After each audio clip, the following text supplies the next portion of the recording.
Gaza, children of Gaza, our hearts are with you.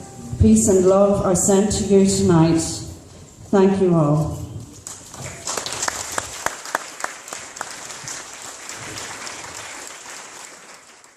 Once upon a time, the world perfection, children playing,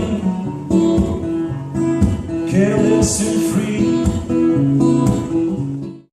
Something told me it was over. Why do the children play?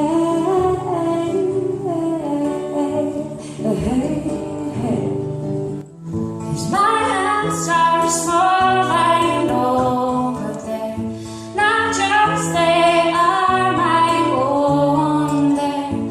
If you never had it, you won't miss it when they take it all away. The rich man, poor man, the blind man, and the deaf man, when he dies, it's just the same. Borders and territories, bloodlines and trees. I wonder too, who sings to those the world fears to look in the eyes? Sweet children made motherless, fatherless, homeless by rockets' red glare. Like everywhere, I suppose, some lies must be woven into the space between the notes of the haunting lullabies of Gaza. Tell her it's a game. Tell her it's serious. But don't frighten her. Don't. Tell her you'll kill her. Tell her it's important to keep quiet. Tell her she'll have cake if she's good. If you were born in another country, would you be the same as you are now? Love all that you love and hate all you really hate. You'd sing a different song at football games. You would raise a different flag on special days. Adopted to another place on earth, you would take on all our history we've learned before and settle some old score. I can't stand the flag. I'm not letting that in.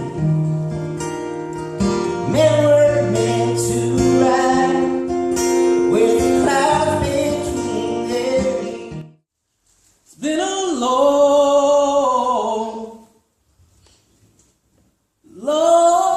time coming, but I know a change gonna come. Let's free Gaza. Let's free Palestine. Let's free Israel from occupying Palestine. Let's break the cycle of occupation and violence. Let's light a candle for Gaza. Thank you.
here and now, indeed among us. Rosa Parks is taking her seat at the front of the bus. Every day, in subtle ways. Time is an illusion, a self-perpetuating fusion of our insistent desire to reap some kind of sense from the past and the present and 100 years hence. All time is now. Now is all time. The oak is the acorn, the punishment, the crime. We have this idea that we stand at the end of the world, that all of God's secrets have now been unfurled, for our daily bread is reasonably priced, and the iPhone is the second coming of Christ. But I see a teenager asking her grandmother in 40-odd years, "You mean people really oppose marriage for queers? And what kind of silly moral contortions meant they sent women to England to have their abortions?" And her grandmother will try to explain, but the girl will not understand any more than you or I that a condom was once contraband, or a wife the property of her man. Of course, hindsight can only tell us where we've been, test what we know. It cannot tell us where to go. For that, let us strive for sight. Simple sight, neither fore nor hind, a sight that engages both heart and mind and seeks to see things as they truly are. That every man and every woman is a star, divided for the chance of union, and that holiest of communion to be loved, loving, open, and receiving, fearlessly joyful and never more grieving, for time is an illusion, an infinite revolution, where Kennedy's killer has not been apprehended. The fight for civil rights has never ended. Women, homosexuals, and children, to name a few, do not share the rights borne by that most hallowed and revered of guiding lights, the white, western, heterosexual male. Fuck that oligarchic ship and in it all who sail. And by that, I mean those men who still refuse to see the privilege that has been granted thee, a privilege that can and should be used for the benefit of our sisters, this very moment raped and abused, and for children. Forced to gorge on facts with heavy bags on crooked backs in a system of so-called education, nay, indoctrination, stultification, educaring. The Latin root of education means a bringing forth, an invitation to that child's inner purest incarnation, that it may be brought to manifestation. It is not a series of dull orations, with facts and wisdom now conflated, where if their will cannot be stilled, they'll be prescribed, medicated, and sedated. Where's the respect? As adults, we feel that disconnect, which we learned in that archaic relic of the Industrial Revolution, education's final solution, a flanks of penitential worker bees who now seek yoga and meditation, that we might make some reparation with our bodies and minds so grossly mistreated. Black belt ninjas in the art of silencing that inner voice in the deafening illusion of choice. 600,000 YouTube channels on an endless array of touchscreen panels. So many kindly souls to tell you what to think.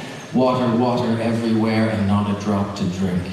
History is endlessly revised in the dark realization that evolution will not be televised or even highly prized. There is a darkness in the heart of anyone who would not gift a child more than this. There is a darkness in the heart of anyone who would not gift themselves more than this. There can be a joy in education.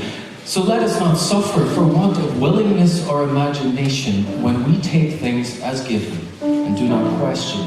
We pay the price for a lack of attention, and this happens every day in subtle ways. In apathy, we survive when we could thrive. If we do not engage, others will steal the stage of our lives like a metaphysical night of the long knives. The triumph of evil requires only the silence of good men and women in the face of this violence.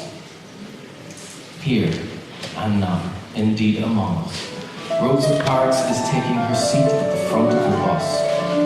Every day, in subtle ways, there are different names, different places, ages, sexualities, and races, but every day she asks you the same question. Do you choose love, or in choosing not, feed hate? And will you act now or dither and procrastinate? It is easy after the fact to hold the current common view and speak of equality when it is little cost to you. But what of that courageous few who kept their own counsel and without consultation knew that when our brothers and sisters are deplorably treated and forced to crawl, that doing nothing is no choice at all? Even the Prince of Peace was crucified. And for what? Are we not still petrified of love? Here and now, indeed, among us, Governor Faubus is stopping the coloured boys at the schoolhouse door every day, in subtle ways, different names, different places, ages, sexualities and races. Every day he asks you the same question. Who are you? Who do you choose to be? The triumph of evil requires only the silence of good men and women in the face of this violence. All time is an illusion. All time is now. The oak is the acorn, the punishment, the crime. If we would choose of our own sovereign volition, if we would choose to take a position, then let us strive for sight.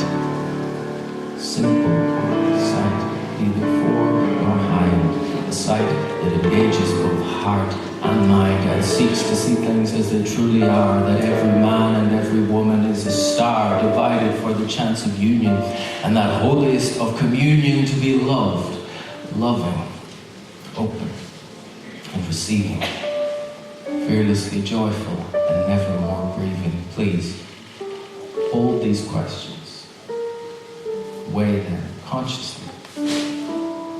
Who am I? Who do I choose to be?